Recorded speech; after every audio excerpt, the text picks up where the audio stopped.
E aí o que acontece? Né? O Adão, então, é o primeiro homem mortal. E o primeiro que vem para baixo é afastado. E os arcontes estão vendo tudo isso acontecer, né? Eles estão prendendo o psíquico no material. E aí eles pegam o corpo e colocam ele no paraíso. Então, quem colocou o homem no paraíso não foi o Uno, foram os arcontes, na visão gnóstica. É o oposto, né? E aí, mais o prazer que eles oferecem, né, diz o texto, é amargo e a beleza é perversa. O alimento do paraíso é uma armadilha. O fruto das árvores do paraíso é um veneno mortal e suas promessas são a morte. Eu devo ensinar-lhes, aqui é Jesus falando, eu devo ensinar-lhes qual é o mistério da vida deles, que é o plano que fizeram juntos, a natureza de seus espíritos. A raiz desta árvore, deles, é amarga, e seus galhos são morte. Sua sombra é ódio, e a decepção está em suas folhas. Sua flor é um unguento do mal, e seu fruto é a morte, e o desejo é a sua semente, e ela brota na escuridão. O lugar de morada daqueles que provam dela é o Hades, e a escuridão é o seu lugar de repouso. Mas os regentes colocaram-se em frente ao que eles chamam de árvore do conhecimento do bem e do mal, que é a epinóia da luz. Epinóia, novamente, é aquela luz que vem através do Cristo, a fim de que Adão não pudesse contemplar a sua própria plenitude. Mas fui eu, o Cristo, está falando na visão do Cristo, mas fui eu quem fez com que eles comessem. Que tal essa visão diferente do paraíso, do Éden? Bem diferente, né? Então, os arcontes, eles prendem nossa, a humanidade, em um paraíso de tolos, em um paraíso de ilusões, onde nós estamos constantemente sendo estimulados pelos nossos sentidos físicos, e esses sentidos vão atiçando as paixões, esses poderes dentro de nós, que nos levam ao caminho do vício, porque o objetivo do falso espírito em nós é suscitar esse vício, é dar poder para esses vícios. Então, eles criam uma ilusão paradisíaca, onde a gente esquece a nossa origem, porque a gente fica distraído com as coisas desse mundo. Então, a gente come de frutos e tem prazeres que parecem agradáveis, mas que, na verdade, são amargos e perversos. São armadilhas. Por isso, os gnósticos, eles vão rejeitar o mundo. Eles rejeitam o mundo como uma armadilha, o mundo como uma realidade relativa. Eles percebem que o mundo não é a realidade absoluta. Então, eles rejeitam. E eles percebem que há um veneno nos apegos do mundo, né? Eles vão dizer que a raiz dessa árvore é a morte. Por isso que Jesus é chamado de o vivo. Ele se libertou dessas garras da morte. Tudo aquilo que obscurece a nossa mente e dá mais poder a esses arcontes em nós, nos traz mais próximos da morte. E é aí que a gente vai encontrar todas aquelas sentenças na boca de Jesus sobre despertar, sobre ser vivo, sobre acordar do sono, sobre não ser embriagado, não ser um cego guiando outro cego. Essa cegueira da morte é a gente ser dominado por esses desejos que são incentivados nesse paraíso da ignorância. E é disso que os gnósticos estão falando. Só que, olha só, eles colocam um regente, eles colocam a árvore no meio, né? E a gente sempre se pergunta, né, mas por que colocar uma árvore ali? Talvez seja uma necessidade para que haja vida ali, tipo, ligou na tomada. Só que eles colocam a árvore e eles ficam em frente à árvore, para que o homem não possa contemplar a sua própria plenitude. Então, o homem, ele está sendo impedido de enxergar essa árvore, porque os arcontes estão na frente dela. Mas o Cristo vem e faz com que ele coma os frutos da árvore do conhecimento do bem e do mal. Então, nós conseguimos chegar a esse Cristo quando a gente consegue ultrapassar atravessar esses arcontes que estão protegendo o conhecimento que essa árvore oculta em nós está provendo, né? Isso vai ser mais ou menos a visão do Éden gnóstico. Então, não foi a humanidade que, por um pecado, desobedeceu um Deus ciumento. Não, a humanidade estava presa numa ilusão criada por um Deus que é o arquétipo da ignorância, e a partir de um despertar da luz interior, que é o Cristo, ela escuta o chamado e conhece a árvore, come do conhecimento e aí se liberta desse paraíso de ilusões. Então, os gnósticos vão contar a versão contrária da versão oficial que a gente tem no cristianismo. Porque sair do Éden é se libertar. É conhecer a verdadeira luz da epinóia, que é a pronóia, a luz em nós, é se libertar. E por isso que quando o homem come, ele desobedece, né? Lá na história tradicional, Deus fica com raiva, expulsa ele do paraíso. Mas por que ele ia aprender, né? É porque não é o divino. Então, lembrar que os frutos desse mundo, às vezes, são doces ilusões. Então, o primeiro arconte, que é o demiurgo e o Dabaô, ele soube que o Adão foi desobediente por causa da luz da epinóia que habitava nele. Lembra, epinóia é intuição, vem da luz do Cristo. Essa luz que habitava em Adão fazia com que o Adão tivesse uma mente mais poderosa que o arconte. O Yaldabaoth, ele queria recuperar o poder que ele mesmo havia passado para Adão. Dessa forma, ele fez com que Adão dormisse um sono profundo. Então, a gente tem um segundo ato aqui. O ser humano mortal, ele é jogado nesse paraíso de ilusões e é ofertado esses deleites físicos para ele, de modo a obscurecer a mente dele, mas o Cristo aparece na árvore do conhecimento e fala para ele comer do fruto. Só que aí o demiurgo fica sabendo que o Adão foi desobediente por causa dessa luz que está nele. O demiurgo percebeu, opa, tem alguma coisa ali incitando a minha criatura a me desobedecer, a fazer uma coisa que não é o que eu queria. Então, ele, de novo, ataca o homem mortal. De novo, ele ataca Adão. Então, ele faz Adão dormir um sono profundo. Então, o poder de Yaldabaoth torna a mente de Adão indolente, de modo que não possa compreender nem discernir. Isso é uma citação do texto. E aí, a epinóia da luz que se escondeu no Adão, essa luz escondida, ela se escondeu mais fundo, né? E o arconte descobriu a existência dela, então ele quis arrancar ela de dentro dele, pelo lado. Aqui a gente tem a primeira Eva. Então, não foi para criar uma companheira, ele queria arrancar a luz de dentro de Adão para poder dominar sobre ela. Só que a luz não pode ser capturada. Embora a escuridão a tenha perseguido, não pôde capturá-la. Ele tirou uma parte do poder de Adão, criando outra figura na forma feminina, de acordo com a imagem da epinóia que apareceu para ele. Tá confuso, gente? Tem uma luz que vem do Cristo, que está escondida no Adão. E o Yaldabaoth tenta capturar ela. E aí ela foge. Só que ele consegue arrancar de dentro de Adão uma imagem dela. Não é a luz que ele pega uma imagem dela. E aí ele molda a Eva, o molde da Eva, de acordo com a imagem da intuição feminina.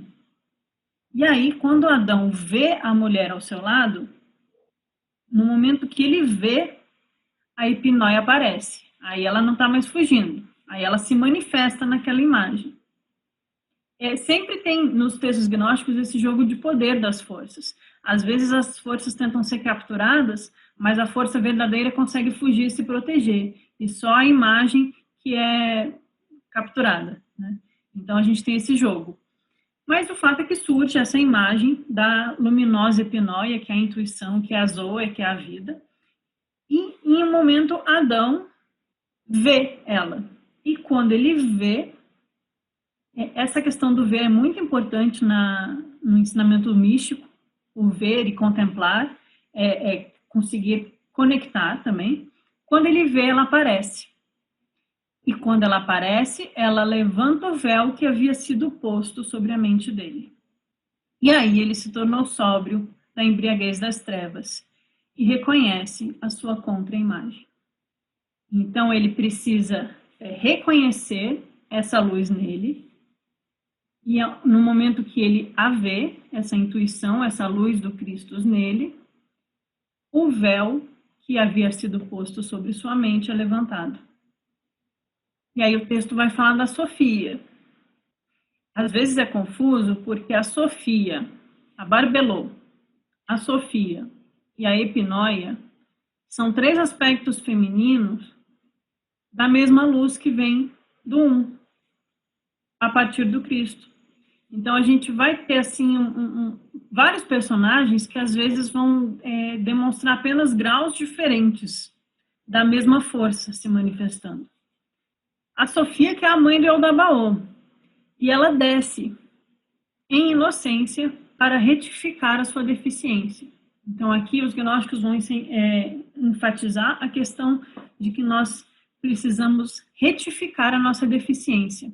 Então não é uma questão de rejeitar o mundo, mas de retificar aquilo que está em falta em nós, reconhecer a luz da epinóia em nós, para que a intuição possa abrir o véu da mente que está na ignorância. Sofia também é vida, a mãe dos vivos. Ela é a epinóia, a intuição que aparece a Adão. Então, a mãe do demiurgo, ela, nesse sopro, nessa descida, é ela também que representa essa intuição que entra em Adão. E foi por meio dela que os vivos provaram a gnosis perfeita. Então, por meio da sabedoria, a sabedoria que está com Cristo, que habita no 12º éon e que está no pleroma, essa sabedoria, ela também desce, ela é a intuição que está em nós e é ela que tenta nos despertar para que a gente possa vencer o poder do demiurgo. E aí o Cristo vai dizer, na forma de uma águia, eu apareci sobre a árvore da gnosis, que é a intuição da pura e iluminada pronoia, de modo que eu pudesse ensiná-los e despertá-los da profundeza do sono, fazendo-os comer da árvore do conhecimento, pois estavam ambos num estado de queda e ignorância. Então, reconheceram a sua nudez, reconheceram a sua ignorância. Eles tiraram as vestes que eles haviam vestido nesse Éden ilusório. É como no mito da pérola, quando o viajante vai para o Egito e se esquece de sua missão e ele começa a comer das comidas do Egito, vestir as roupas dos habitantes do Egito. Aqui o Egito é simbólico, ele representa a matéria. Então, quando a gente vai vestindo aquilo que é do mundo, comendo aquilo que é do mundo, a gente vai esquecendo. Quando a gente tira essas vestes e reconhece a nossa nudez, aí a gente pode receber a veste de luz.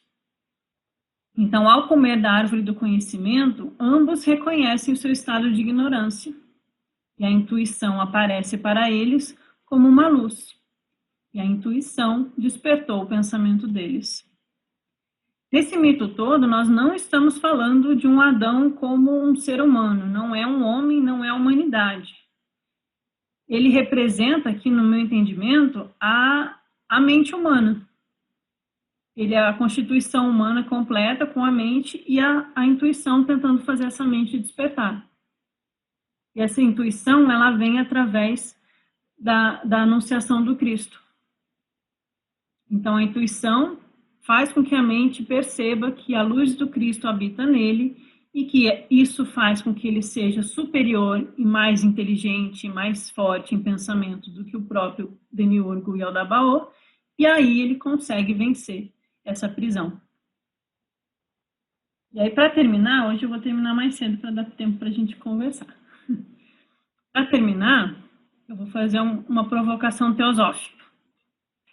Nós temos aqui esse esqueminha, só para a gente ficar com ele na cabeça, né? O a Barbelô, o Filho do Homem e o Cristo, com seus éons, com a Sofia. O limite entre o sensível e o inteligível, o demiurgo, seus arcontes, a humanidade, porque a humanidade foi sendo dominada pelos arcontes e jogada para baixo, e o abismo. E aí a gente tem aquela imagem que o Marcelo trouxe no estudo das cartas dos Mahatmas, do constituinte do ser humano, né?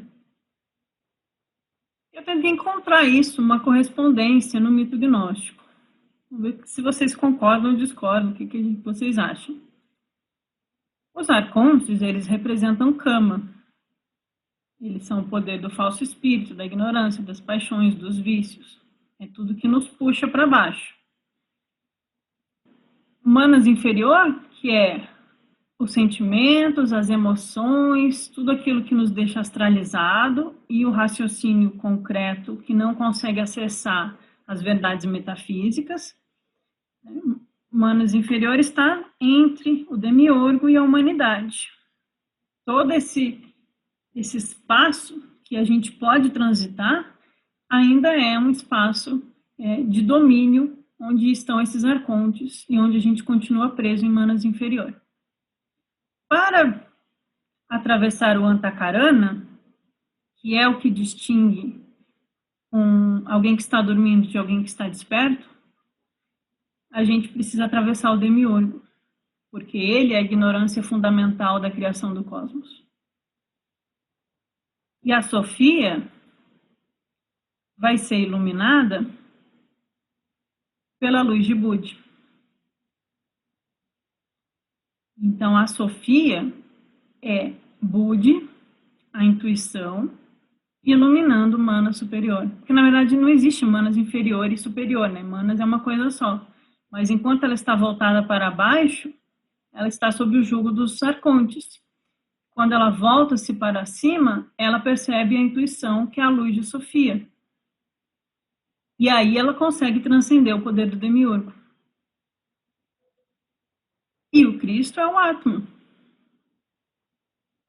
Então, o Cristo ajuda a Sofia, o Cristo chama ela para comer da árvore do conhecimento. Ela é o que consegue fazer a intermediação no ser humano do Cristo para a psique. Então, quando o Cristo precisa brilhar, é a Sofia que recebe o seu brilho e transmite a Adão o fruto. Então, aqui nós não estamos falando, só para deixar bem claro, porque eu acho que vocês não estão pensando isso, mas só para deixar claro, não estamos falando de gênero, não estamos falando de homem e de mulher, estamos falando de aspectos da criação da humanidade, da mente, da psique e dos poderes de luz na humanidade. Eu fiquei olhando e achei que era isso, porque acima do Cristo nós só temos a imagem do Um, e aí é como se fosse Paramatma, né? Já é algo muito além. O Um e a Barbelô, eles são muito além. Mas é o Cristo que intercede por nós na humanidade. Então, a Sofia é como o cálice que pode coletar a água da vida, que é a água do Cristo. E aí despertar a mente de Adão para que ele possa se libertar desse paraíso de ignorância e de ilusão. Essa imagem eu acho que está retratando uma mitologia nórdica, porque tem aqui a ponte do arco-íris e a serpente que come as raízes da Yggdrasil. A mitologia nórdica fala um pouco disso também, mas eu não vou entrar aqui nela. Mas eu acho que representa bem, porque nós temos uma árvore, que na copa está toda a plenitude das coisas, e a partir de uma luz que vem do alto, essa serpente, não a serpente da sabedoria, a serpente Yaldabaoth, demiurgo ignorante, precisa ser vencida, e a gente, através dos 7 arcontes, ou as 7 cores do arco-íris, a gente consegue subir em direção ao plano divino. Então, eu acho que os gnósticos estão falando disso, nessas mitologias. E é isso que eu queria trazer para vocês.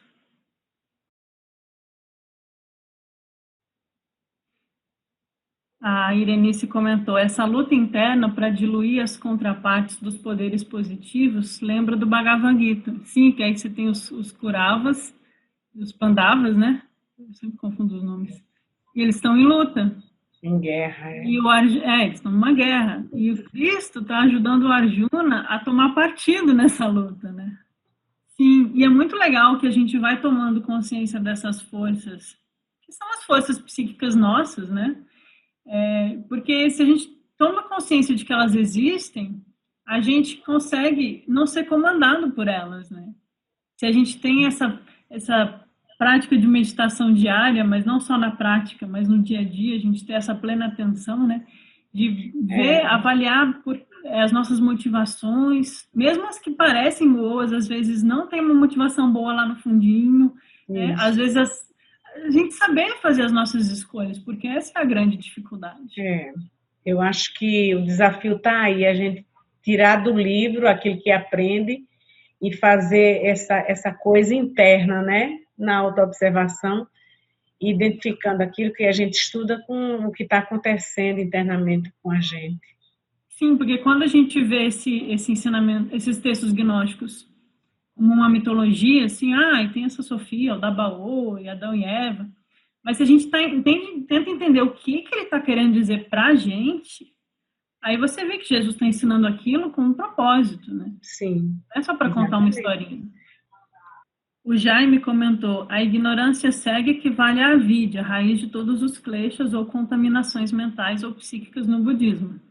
Sim, concordamos. E é interessante que eu li dessa vez, prestando atenção nisso, não sei se eu estou forçando, mas várias vezes aparece a ignorância e logo depois o desejo, como Sim, o segundo eu maior mal. percebi isso. Depois vem os outros. Aham, Eu falei, é. oh, Jesus aí esperto, hein? Ah, A Ismênia comentou, essa caverna do corpo recém-formado, podemos comparar com o Kama Manas?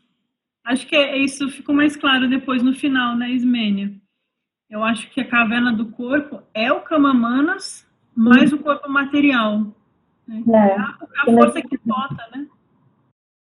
Ah, você tinha lido que o vivo tinha acessado essa luz, não vi. mas eu acho que quem acessa é o morto, aí ele se torna vivo, né? Sim, Não é porque assim? aquele.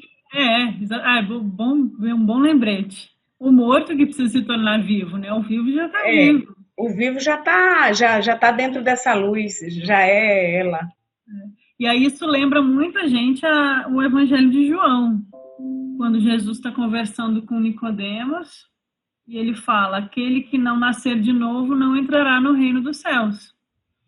Aquele que não renascer, que não se tornar vivo, não sair da caverna, ele não pode entrar no reino dos céus. Né? Da onde sai Lázaro? Sai de uma caverna. E quem é o mestre iniciador dele? Jesus, o vivo. Alaia, fale um pouquinho Hum. sobre essa última observação que eu fiz a partir de Luciano Areas, Sim, o Luciano comentou. porque Alberto falou muito, né, do É, Christus Logos, ou Logos Christus, enfim. é Então, que, seria bom, né? sim, não, e essa passagem ela é sempre boa de ser lembrada. Eu sou o caminho, a verdade e a vida. É interessante que nos textos gnósticos, verdade e vida não são palavras soltas, são termos específicos. Então, a vida é a vida da Barbelô, a vida da luz em nós, ela é Zoe, ela é a vida. Né? Essa intuição que desperta a mente de Adão, ela é chamada de vida.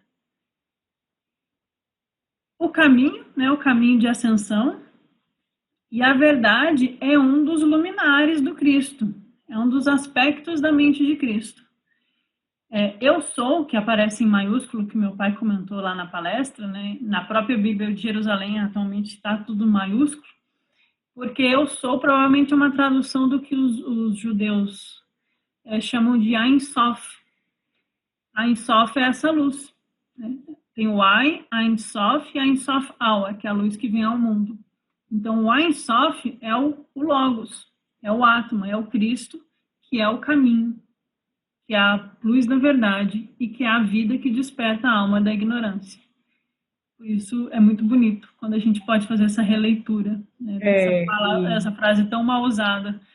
E tão mal compreendida, porque as religiões, de modo geral, elas veem apenas Jesus como esse caminho. Ele é o Então, caminho. Buda, Não. coitado do Buda. Sim, Então, como dizer, o Buda é o caminho para a iluminação, porque a semente de Buda em nós é o caminho, a verdade e a vida. exatamente, mas não é assim que as religiões veem, né?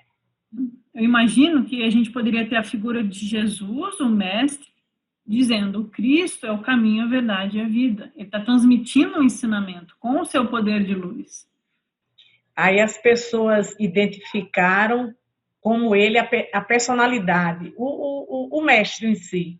Isso é o Né? problema da má tradução também. E a Avidya mesmo, a Avidya. E da Kali Yuga também. Da Kali Yuga. Vocês não acham muito parecido com o budismo algumas coisas? Foi muito parecido com o que a gente andou vendo sobre os Nidanas, aquela parte, né? Que fala da ignorância vem os outros vem a peixes, né? Vem a sensação, vem o eu achei também, eu também concordo. Sim. E eu estava falando hoje com o Bruno. O Bruno não entrou nisso, mas se você quiser dar um gostinho assim de um parágrafo, Bruno, bem superficial. No budismo tem os Jnani Budas, que são 5. E lembra que é Cristo com 4 luzes, que formam 5 poderes celestes.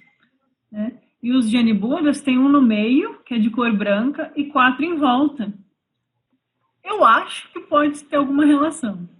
Essas luzes, esses poderes. Que até a Laia, né, o Jaime, a gente andou visitando um outro sutra, o Avatamsaka, o Gandavyuha, que fala muito desse Jnani Buda que fica no centro, que é Vairocana. E que é essa luz que emana a sua luz para todo o cosmos e que representa essa semente de Buda que está presente em tudo. E os outros Jnani Budas são as várias outras virtudes, né, que estão em torno dessa luz, as outras luzes que vêm dessa luz. Parece muito, né? Eu fico impressionada. E aí a gente lembrar que é essa luz em nós que faz a alma despertar. Por isso que a gente nunca pode esquecer da luz do Logos, da luz do Cristo. Porque ele é como essa águia no topo da árvore que chama a alma, que chama a intuição para despertar e comer do fruto do conhecimento. E aí poder abrir os olhos e se libertar do samsara. Então vamos encerrar, gente. Vejo vocês semana que vem. Só para deixar a sementinha aqui da curiosidade. O Bruno lembrou da passagem do Paulo, Cristo em vós, esperança de glória.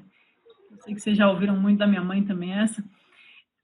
O Paulo é um autor que ficou na Bíblia, né? Mas ele também divide a alma em 3. Ele também fala dos espirituais, dos psíquicos e dos materiais. Ele é bem gnóstico nesse sentido.